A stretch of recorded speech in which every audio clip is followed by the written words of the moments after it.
the student needs to be not afraid to ask, and the teacher needs to have adaptations to help the student get there. It's a shared responsibility. And I mean, also the teacher also have to be like, hey, sometimes you're just looking for an exception. You need to learn the hard way. We can't always change it because sometimes that's the way it is. But it's both a responsibility. It's a student and the teacher. Like you got to make it work for that person, but you also have to make sure that they're still doing a technique where it's effective and efficient. My guest for this episode is Carl Boudro. Carl has a long journey in martial arts, and a big part of that came during his time serving the US Navy. Like many martial artists who had trained while traveling, he didn't always have one dojo or one instructor. He trained whenever he could, different gyms, different places, different people, and that kind of experience shaped how you look at training. In our conversation, we talk about what it means to keep training while the conditions aren't perfect. What assumptions about martial arts don't always hold up when things become real, and how Carl's latest study in kinesiology and exercise science changed the way he now looks at fitness and martial arts. We also talk about what he had learned over the years about adapting your training, filtering techniques, and how martial artists can continue training for the long term. Let's get started.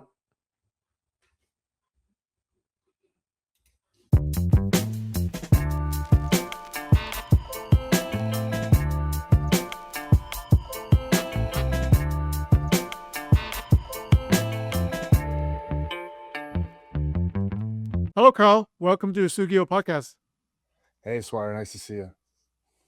Thank you so much for coming on today. I know that you have a really diverse background, both in martial arts training and your life journey. But before we start, when you hear about the word training today in martial arts, what does it mean to you today? Training in martial arts means just making it in there to the gym, finding that community. And I mean, if you can't, finding that time at home to really put forth that effort. Like there's some days where I can't make it to the gym, but I still get in the gym in my garage and still get that chance to like slow down my day, take that break and focus on, put all my focus on martial arts, whether it's boxing or jujitsu or wrestling or whatever that aspect is, and really taking a step away from day to day and getting into training. That's my biggest thing about it. It's that vacation from the day to help you reset your mind, not just your body. Like that's training to me.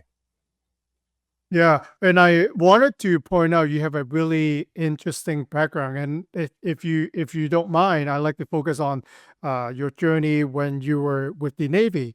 You actually trained martial arts throughout like the old days, right? You travel to a different location, and then you seek out for the master or the senses there. Can you talk about that experience a little bit? Yeah, Navy was actually what got me introduced to martial arts formally. Like as a kid, I did a little bit of stuff, but when I was active duty, we were on a Westpac going over across the Pacific, and one of my buddies was like, "Let's train." So underway, we started to mess around, and then when we got to Japan, the first place we went was we found this old Japanese national wrestling champion, and it was kind of incredible how he was in his 70s, didn't look like it, and he put the work on us. And that was just the start. Like that inspired everything. Like I was like, this guy he was so polite, so disciplined. And from there, like we traveled, we went to Guam, met a ex-special forces guy who was the happiest guy in the world, but could have played front line for the Giants. Like he was just a massive human being. And he taught us some self-defense stuff. It was pretty incredible. And each base we would go to, sometimes we would just see other service members. We'd learn from them, or we'd find somebody to learn from. We'd watch videos online, a la old, VHS style, because we were underway. So we had DVDs and stuff we would watch, and we would try it out each other. We'd get in the port and do it. After like a year or so, because we were pretty high paced, we had 2 deployments. We got to settle over in Maine, and I got to meet my first instructor, Kevin. And Kevin Watson was amazing. He still is, still teaches out there. And he kind of had the same idea. Like in Maine, like there's not a lot of martial arts schools, so we would travel a couple hours every weekend, every other weekend to go see different people. And he's like, you got to learn from this guy. We go down to Boston and go train with those guys. We'd go out to, a couple hours north of Maine and get to go train. And it was like, it really gives you this, just like everybody has something to learn. Eventually I ended up settling in San Diego. And from that, like I still go visit different gyms all the time to go see people's style, to take aspects of it. I mean, California is the mecca of martial arts in America for me. There's so many different styles. So like in a week, I go to my home gym as much as I can, and then on weekends, I go travel still to this day and go see other people's style and ask questions all the time. Like that's the best part is never stop asking questions. Everybody thinks there's a master that hit a point. The best guys I've ever met never stop asking questions, and that my journey kind of gives me that 110%. Like I love that my martial arts allows me to think like always ask something new. Like you're always going to learn something or see something.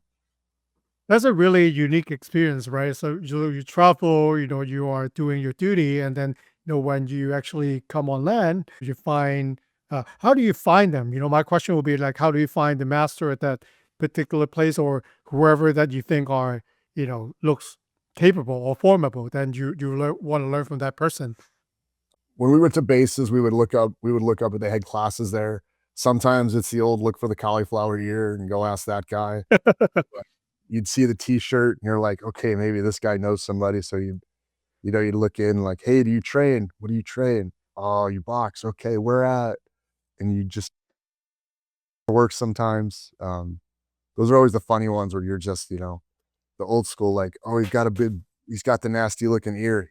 He trains and walk up to the guy who's scary and you're like, hey man, where do you train at? And they'd tell you. And that's how we found some of our gyms. That was super cool. And those are always the nicest guys. Like, as you know, like people that train are some of the nicest human beings and they're just, oh, that's all they want to talk about. So you'd get started. I remember being in coffee shops in Guam and like, we're just talking about training and barely knew the guy. Never saw him again in my life. We talked for an hour and you're just like, it was so cool.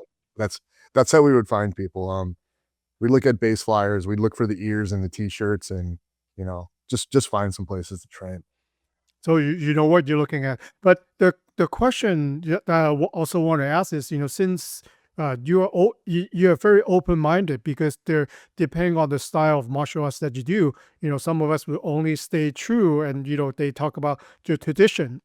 Stay one style, one school forever, forever. But you like to travel, you learn from different things. How like do you find the best in each style or instructor, and then take it in your own, like how do you notice and find out which one that works for you and which one maybe you didn't want to spend too much time of? To find the best ones, like one of the best Muay Thai guys in San Diego, it teaches at the UFC gym out here. And like, that's not the place you usually think you find the guys is the commercial gyms. But Hmm. I found him because, I was helping somebody else get ready for a fight. So I dropped in on their striking session because I was doing grappling with them and watching him coach and his attitude and just how he didn't even have to look. That he could hear a strike and he's like, that's off. And he would be talking to me this way and correcting people over to the side of him. And he's like, he never broke eye contact with me. He'd be like, that's a bad strike. Fix this. And you could tell Wow. by yeah, his mannerism and his attitude, like, this is a guy I want to work with. So I took a couple classes from him. That's really what it is. Like you feel somebody's attitude and like, they just have that all encompassing, I want to learn and teach. And then when you see their technique, like that's always the thing. Like you see their technique and you're like, that's a good technique. Like, when I was starting on boxing, I would always pull my punches. And one of the guys was like, shoot like a bow and arrow and extend all the way out. And you're going to do this. And the way he explained it was so well and so effective that like, I still think about that to this day when I strike. And it's those kind of things. It's the attitude. Like they're Mm. so helpful. I've had the instructors from being in the military and, I played hockey for a long time. Like the yellers were never the guys who taught you the best. It was the people that showed you what to do well and were able to explain it very calmly and in depth and correct your technique that were the best instructors. And I mean, when you get that guy with that attitude, like, or that girl, like, you're like, I want to learn from that person. They're showing what's great. They're calm, they're passionate, and they're very articulated and detailed. That's how I found my best instructors. Like, it's just, yeah, that's the way it is. Like, I've done a ton of seminars and you go in and like, you don't remember them, but the ones that were memorable, like I remember how they taught and Mhm. their attitude. And those were what made me like so wanted to go back. If they ever come back into town or I'm in their town, like I will go find that person again just to learn one iota, one detail from that person again because it was so beneficial. I would love to get your opinion on this. You are in the military, so you have real combat training. And what is something about martial arts that, in your opinion, that didn't hold up when things get real? Um, when things have gotten real only a couple times in the last couple years because I've been out of the military for a while. And the thing that they don't that martial arts training needs to train you more is self-defense. Like it's different in the street. Hmm. You could take somebody down and in one of my situations, a guy had a knife in his pocket and they don't teach you like you need to really watch your hands. I knew from some of the other things I did, but I thought about it in the moment, like he's reaching for something. But if I had mentally lapsed, the guy would have pulled a knife out and the situation would have escalated very quickly. It's one of the things that like they need to branch in. Like, is this effective for self-defense? Like, there's a lot of martial arts. People are black belts in certain practices, or they've trained for a long time. And what happens when the unexpected happens? What happens when somebody pulls a weapon out, or there's two attackers? Like, how do you effectively defend yourself? I remember watching a great video of a striker out in Australia where two people attacked him. He kept distance and maintained range very effectively and that's because somebody taught him how to do that. And that's not always the case. With jujitsu, it's a lot of times you focus on one attacker because you want to submit him, but how do you maintain that range in a self-defense situation and get out of there? I mean, what's the biggest goal of self-defense is to get away safely. It's not to hurt somebody or it's to get away from that situation as quickly as possible. So I think that's what's missing from a lot of martial arts is like, what's the main goal of self-defense? To walk away safely, not to, you know, take care of somebody or handle somebody. It's to be out of that situation quickly as safely as possible. And that needs to be reinforced. There's a lot of gyms and places I've been to that don't teach that self-defense aspect in with their sport training or their competition training. I think that needs to be emphasized a lot more. Yeah, that's very interesting. I remember one of my senseis, Jason Serrano, said, the best self defense is not be there.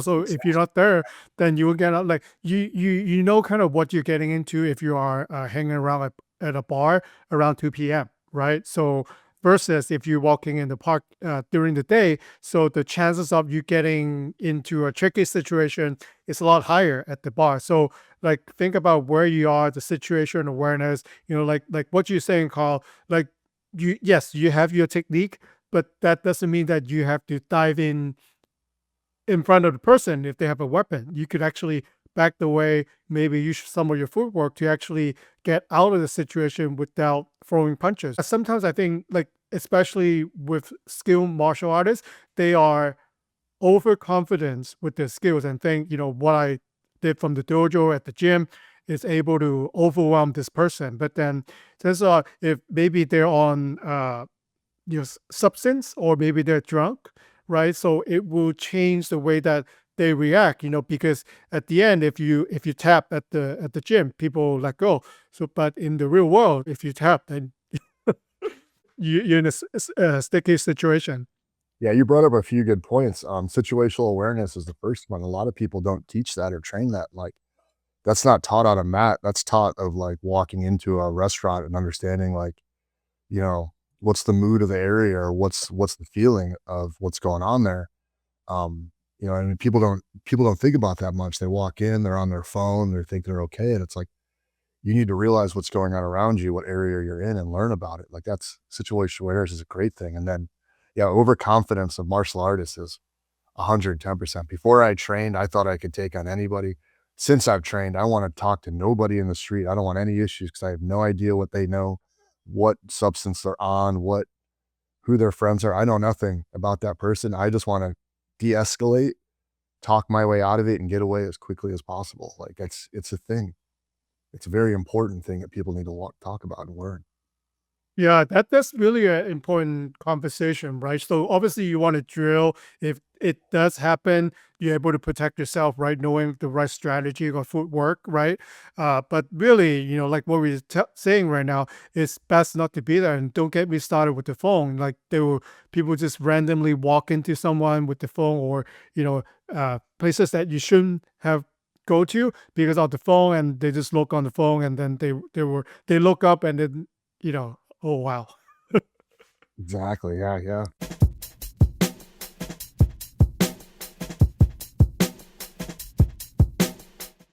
I know that you are doing your master's degrees in kinesiology, and then I wanted to ask you a question because it seems like you always want to learn. You have a lot of training.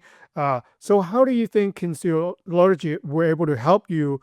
Uh, Going back a little bit, the reason I got into kinesiology was because I got injured. I tore my ACL doing judo, and uh, that's why I wanted to learn how to heal myself. And from what I worked with different practitioners, I was learning some, and I would take what I learned from them into my training already, and how to like actually avoid hurting my knee or touching it anymore.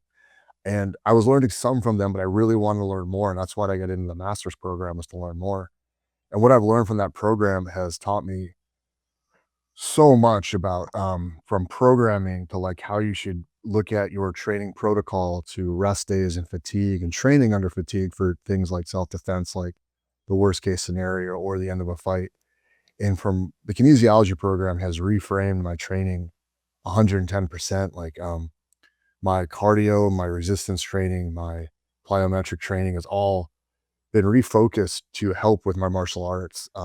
Instead of just lifting to look good, because that's what everybody does. They think they're looking to power and everything. And actually, most of the time, it's aesthetics. My lifting has changed to power and explosion. My plyometrics has changed to power and explosion and rehabilitation. Um, I do a lot of band work, which is all therapeutic work to help repair my knees, my neck, and my joints. And that program, this master's program, has really given me the tools to make those better and to make the programming better, to really help focus on my training and also just repair my body. I mean, we're not young by any means. And if we don't take care of ourselves when we're young, we're old real fast.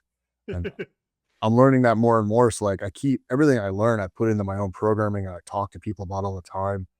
I have a meeting this afternoon with a guy who's been doing jujitsu since 2000. And what we talk about the most is repairing knees and ankles and small therapies. And then how, like, now that we know so much about the body, like for jujitsu, it's a lot of joint locks and chokes. Well, now we understand how to move the body more because we learned through the master's program and through talking to each other, like how to manipulate the body off of the certain parts of the body, like how to turn the ankle, which affects the knee, which turns the hip out. And I've gotten more and more knowledge just from the program about how to do all that. So it's really, really helpful in a lot of different aspects. Do you think it's already built into the martial arts, but then, whoever is training them is misinterpret, the body mechanics? Because the reason what I want to ask is a lot of time I practice Shotokan karate, and then a lot of people bashing Shotokan karate is, the movement, you always hurt your knees because, and it's true in some way. A lot of practitioners who have been doing it for a long time, they will have shoulder pain, they may have knee pain, they might have hip pain. Then people on the internet is so quick to come to judgment. It's the way that you kick, the way that you move. Do you believe that the training protocol is good, but the way that we interpret, or in the case, like we're not personalize it for our own body to move that way? Like, what are your thoughts on, tradition, and then how science get into it to make us I guess, the longevity for practicing your own martial arts? I love the tradition of martial arts. Tradition in karate, like some of the most disciplined children's programs I've ever been to are karate programs. And they're so good at keeping everybody in there and focused and attentive. And you see those practitioners come out with some of the most respectful people. But when it comes to the movement, sometimes the tradition needs to be adapted because it's so strict and rigid, especially with katas and some of the more programmed ones, how you need to hit a moment and a movement at a precise angle and look like this. And those need to be adapted to people's body type, because if I'm 5'10" and I'm trying to have somebody who's 5'2" do the same movement, we need to understand their body mechanics and to take that traditional movement and have that move down to theirs. So that way my hips are going to move differently than theirs. My stance is going to be differently. My footwork's going to be different than that person. So the tradition needs to be adapted. The style needs to be adapted to each person. I mean, Bruce Lee always said it, move like water. Like if no one, you shouldn't have a fixed style. I find it a lot in, like when you look at boxing and karate and the striking martial arts, like it's not, nobody's does it the same way. Like if you're working pads, like you're moving your pads up and down, you're changing your range depending on that person's body, their torso smaller, their legs are smaller. And that needs to adapt it in the tradition so people understand like this is how we should do it. And this is what's better for our body. If I'm trying to reach as a 5'3" athlete the same distance as a 5'10" athlete, I can't do it the same way. If I do, I'm going to hurt myself by overextending myself, overextending and overturning my hips, overextending my arm, trying to make that same contact point. I need to figure out, maybe it's a shift in my feet, in my footwork, to move forward has 6 inches before I start to strike. And I need to adapt that to my style. So it's taking that traditional style and making it work with each person's body type. So you're still getting the form and function, but you're not damaging the body at the same time.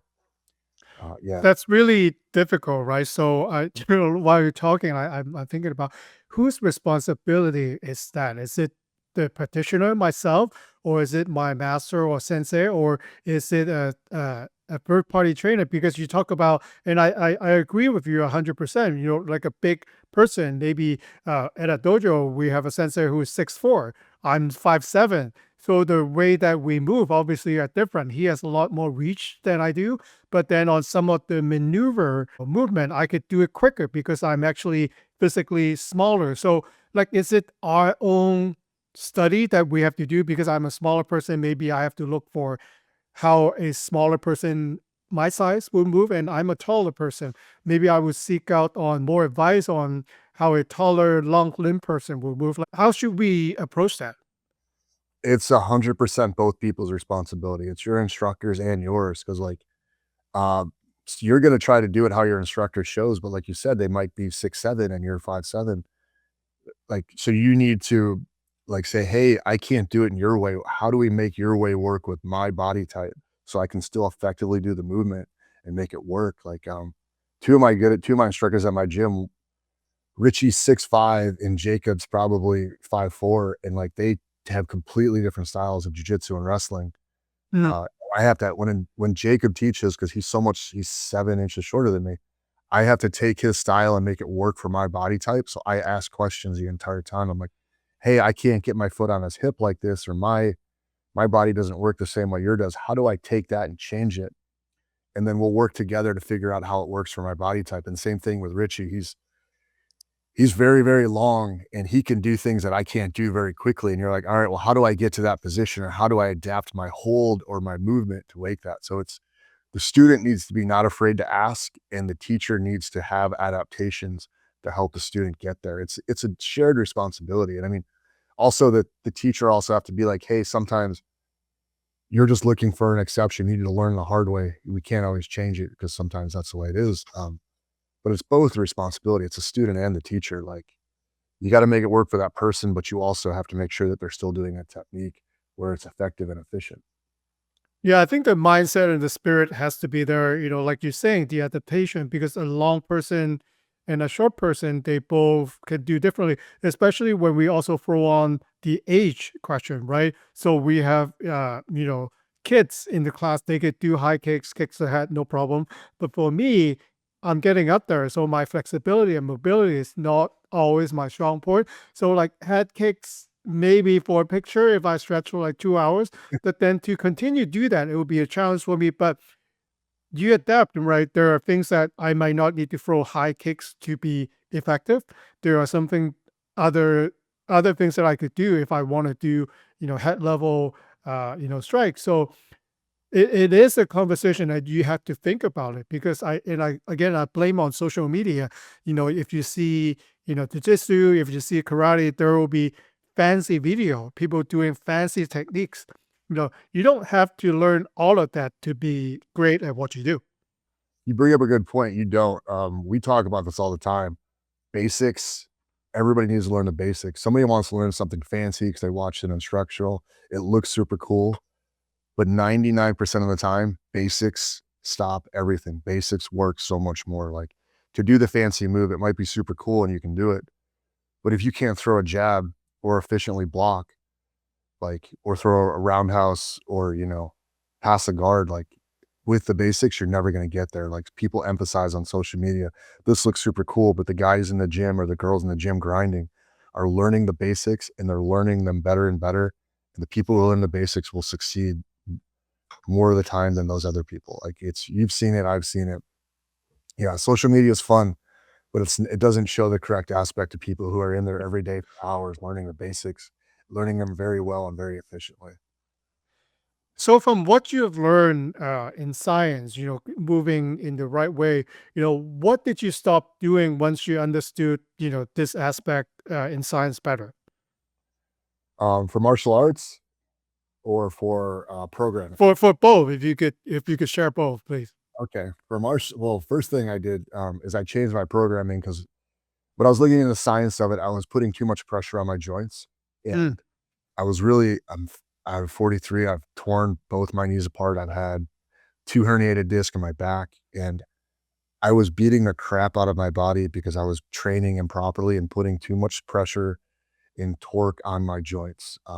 So first thing I did was stop everything and reevaluated my program and started to look into some alternative therapies such as red light, ice bathing, and saunaing, and looked at the different aspects of how much time to spend under the cold and how it pulls the muscles in and the blood vessels in and how it expands them, and also how it does internal massage to the body, how heat works and how heat does to help relax the muscles and expand them. Looking at different aspects of when that's beneficial. Like, people always say ice bath first thing in the morning. Well, the problem is it pulls all your muscles in super tight. So some people, it's gone back and forth about, do I want to work out right afterwards? Or is this, what I do to wake up, but then I work out after my muscles have had time to relax and go back to normal. Um, so I started to do those things and play with them for recovery. And I found for me, ice bathing at the end of the day works better because it gives my body a nice little reset at the end of the day. And then saunaing at the end of the day also works nice because it does the same thing in a different manner and lets my body relax. And those have been things I've implemented a lot at the end of the day just for recovery. For programming, I switched up. All the heavy lifting went away for a long time. And I went back to relearning how to lift properly and how to Mm. train Technique. technique in the gym properly and really slowed it down.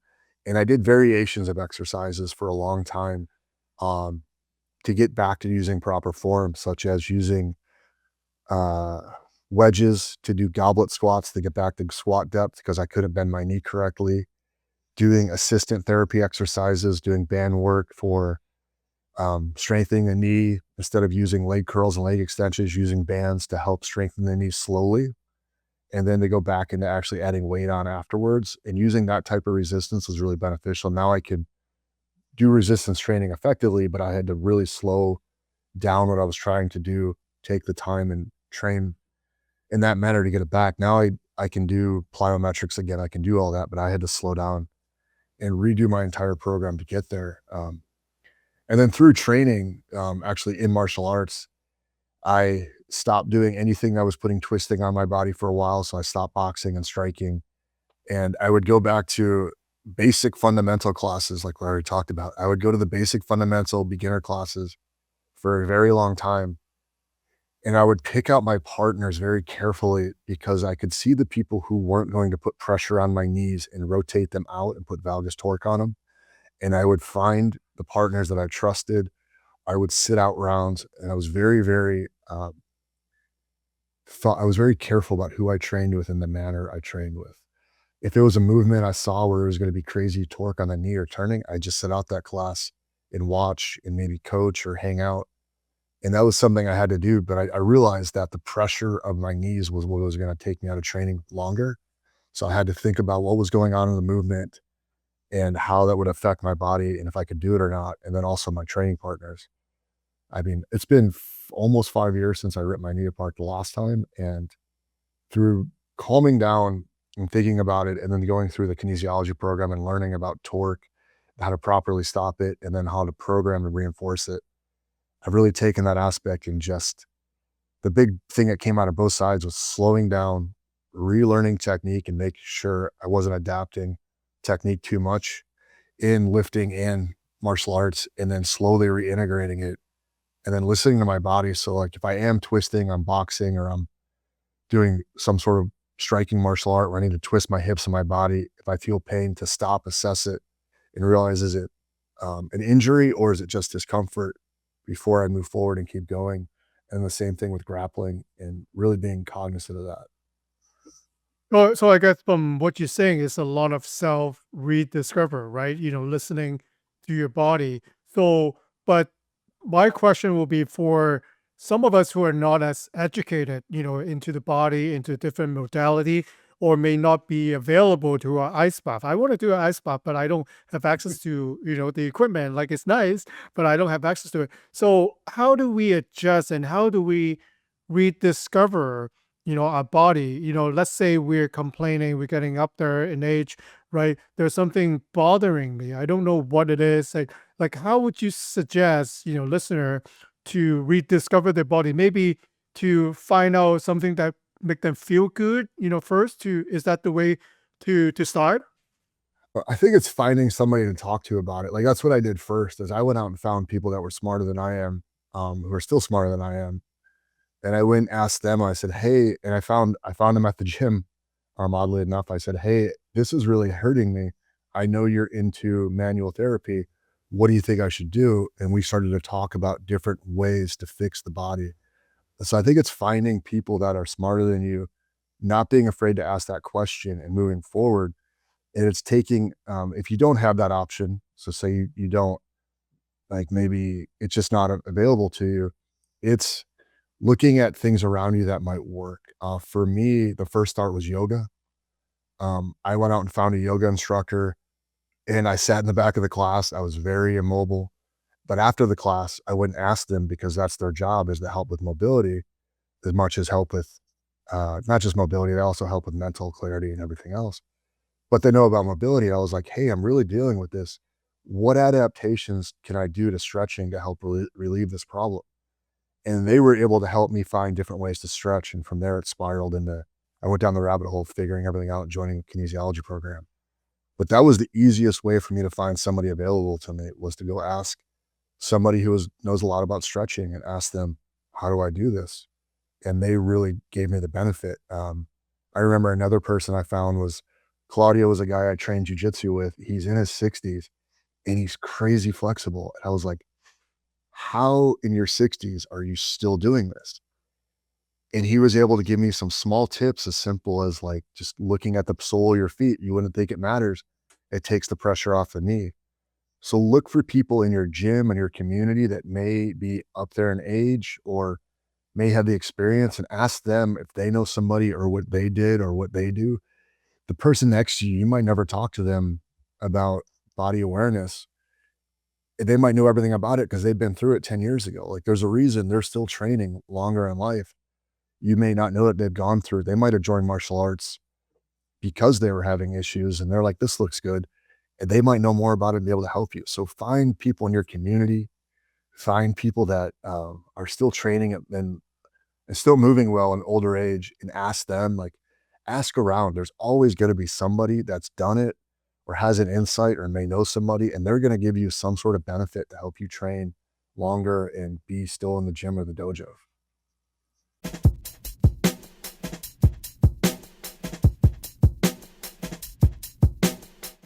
I think that all really tied in. I understand you more now, Carl. Like, going back to the days that when in the military, when you go to different places, you seek advice, you ask people. And I know that you like to ask questions, right? You talk to different people. I think that's actually a really good point. It's not that you wanted to do what inspire you, maybe the move or the things that they have, right, at the current time, but ask them, what did you do? What's your journey be like to be able to have you do that? That could be happening in life.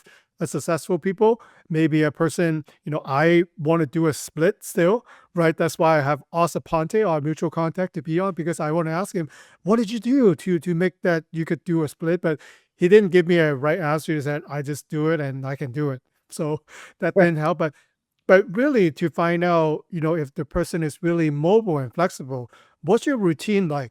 Or maybe the person is really strong and able to do things that you dream of doing. What's your training look like? Or maybe you want to get more muscle, or you want to get slimmer. What's your actually diet routine look like? People don't just walk out to the camera and then look and do the things that they do. There's a lot of struggling behind. There's a lot of sweat and tears that they didn't talk about. But ask the right question and try to uncover what might works for you. Yeah, it's a great way to meet people too. It's a great way. When I travel, it gives me a lot of openings. My wife says I'm friends with everybody, and it's because I'll see somebody and I'll be like, "Hey, that's really cool. How do you do that?" And then all of a sudden, I'm in a 20-minute conversation about yoga or something, and she just laughs like. But it is. It's a great way to meet people. It's a great way to learn different things, and you never know what's going to come out of that conversation. Like, don't be afraid to ask. Like, you will never know unless you ask somebody. That's treated me well my entire life, and it continues to. And it helped me fix my body and helps my martial arts, and it's truly awesome. Like, it's just so many things it opens for me. I really love your diverse background. In martial arts, you train in striking, grappling.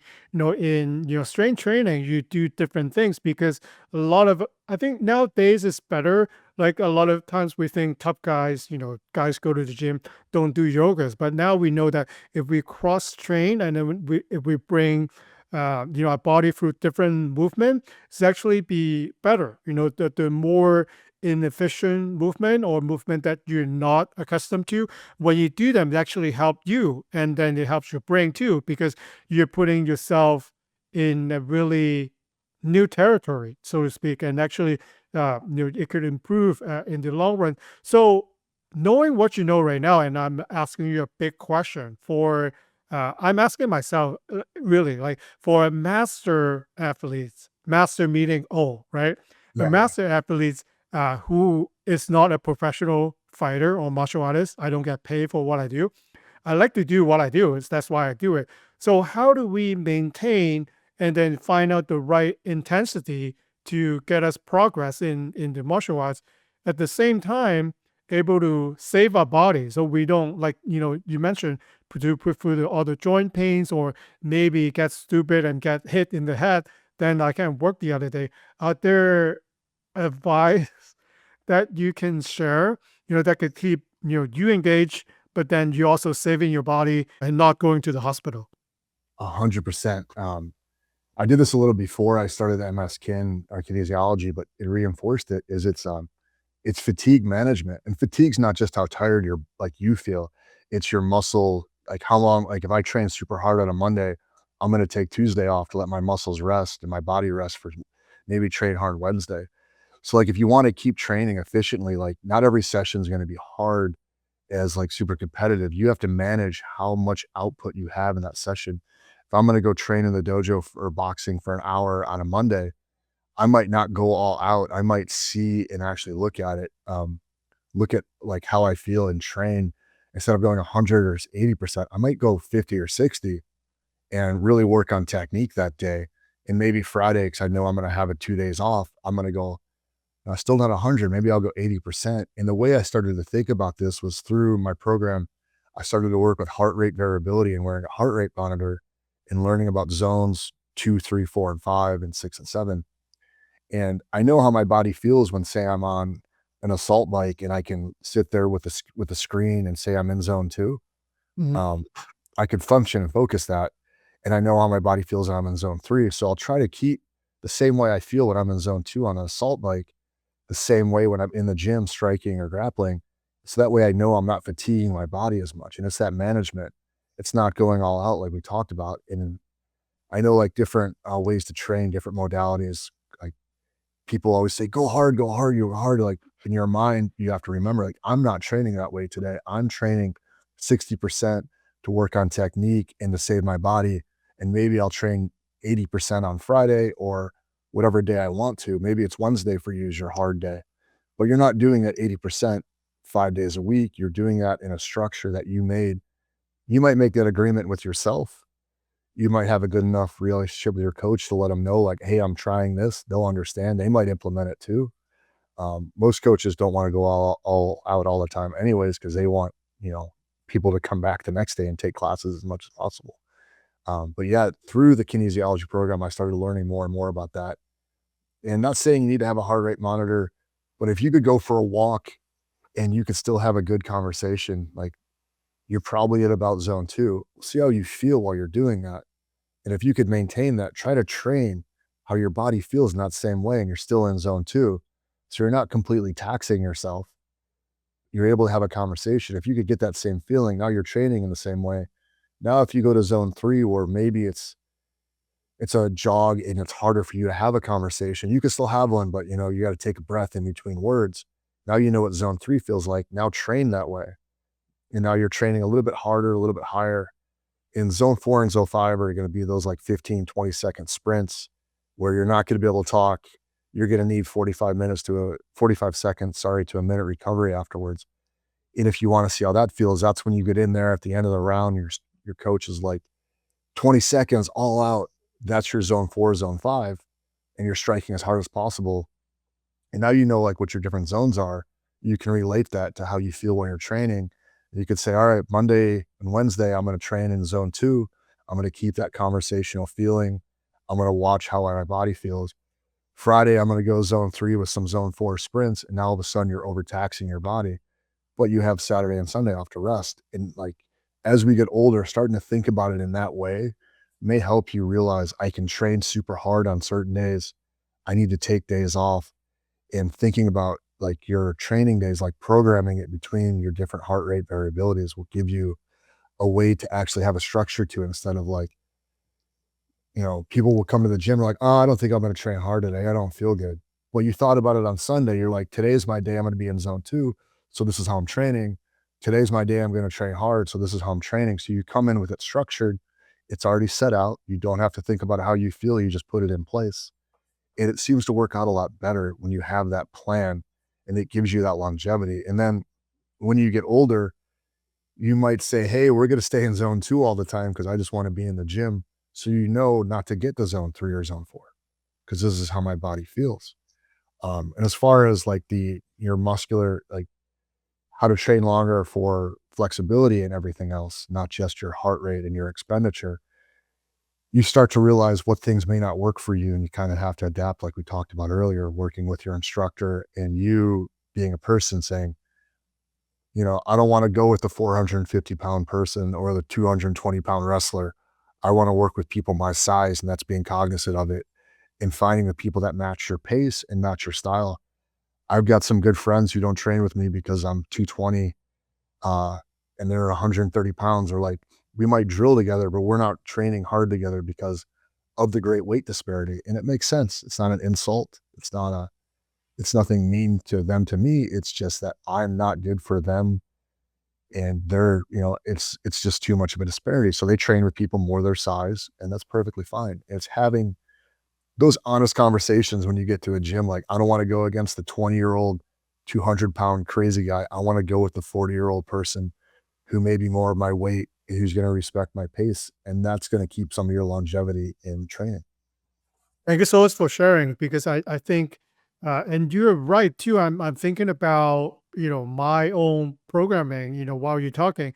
And I caught myself too a lot of times that on the easy day, I have to force myself to keep it easy. It's so easy to just, okay, I could do that. Maybe I could grind out 2 more reps, or maybe I could, put another plate on. And then your easy day becomes not easy days. But then on the hard days, sometimes if you want to go hard, or in weightlifting world, you want to lift more weight on just that day, then you're not going hard enough. You're not putting enough weight. It's not 100%. So then your training becomes crazy, because if you're not putting recovery in, but then when it needs to be count, you're not doing the right work. So it end up being all this junk workout, right? Junk sessions. put all together, and then it's stress on your joint. You're not recovering well, because if you have something like a challenge, or maybe sometimes I will go to a competition, even though I only compete actual time, maybe 10 minutes, not even 10 minutes, but then I will feel it the next 2 weeks, right? It's just something weird inside my body. It's not soreness, it's just maybe the nervous system feeling uneasy. So now, when I'm talking to you this week, I'm actually on my rest week. So it's hard for me to force myself not do anything. I'll Yeah. go to the sauna, go to the spa, but I can't touch anything. And, I kind of have to force myself for me. But really, I would encourage listeners to think about when you feel your body is telling you something, maybe sending you a signal. Maybe sometimes when we have knee pain, for example, you can kind of feel it, right? Maybe the weather change, or maybe when you do a specific session, you feel that on your knee. That's, kind of your body telling you you might have to take it easy, or maybe this is not something that you should be doing at all. I try to look for cues like that, and, in my own way, try to program myself so I don't die. Yeah. No, that's 100%. Yeah. And it's taking that, like how you talk about like, that easy day turning into a hard day and that hard day being better is like, now take that to everything you do, to your whole, like when you think about your programming, like you're doing what you're going to do for martial arts that week, what you're going to do for strength training, and what you're going to do for cardio, and remembering all those three things work together. They're not separate. Like I can't go super hard in lifting and training and cardio on the same day and expect to feel great the next day. And thinking about all those things together. And then, like you said, pain, like you need rest weeks. Like people hate rest days. I want to go hard every day. I want to train every day. I'm starting to love rest days because I feel so much better and I can train so many more days that I want to because I'm not beat up physically all the time and mentally. Yeah, but for rest day doesn't mean that you don't do nothing. You can always learn, right? If you really die hard about martial arts or even weight training, you could maybe read a book, right? Or maybe watch video if you really want to see it. Like, you just dream you're in the action, right? You don't have to be out there 100% all the time. That's when people get hurt. I know when we talk about before we get onto the show, we're not professional fighter, but we all think that we are professional fighter, because professional fighter, they do one thing, and that's only the things that they focus on. They don't need to go to work. They, if you're really good, they have the whole team, after they train, like something they don't show. They have massage therapists, they go to all kinds of modality that we don't have access to. And then they stay on the top condition for the fight. And then afterward, they rest. Like, they don't show the best fighter after the fight what they do. Like, they get hurt, right? They actually will hibernate, or they rest for months sometimes. So that's something that not a lot of people talk about, and we all just wanted to be 100% every day. Yeah, that's one of the things I really learned through the kinesiology program was like the periodization of workouts. Like you're gonna have, say you have a football player, their seasons from September to January, they take the whole month of February off just to rest. And when they look at their programming, like each week, if we have a game, we have a rest day the day after. Like they look at like, and it's not just like you said, it's not just doing nothing. Like they're watching tape, going for walks, maybe gardening, something that's non-taxing, but they're still active. They're just not sitting around. And it's like remembering you can do that too. Like that's how they might be professionals, but the slow down aspect is the same for you. Like take the day, go for a walk, read a book, watch, one of the things I've done when I was really injured, which has helped me from not training, but still being in the gym, was I would go to the gym, but I would bring nothing I could wear on the mat. So no shorts, no gi, no belt, nothing. So if I came there, I couldn't train, but I could at least watch and be involved.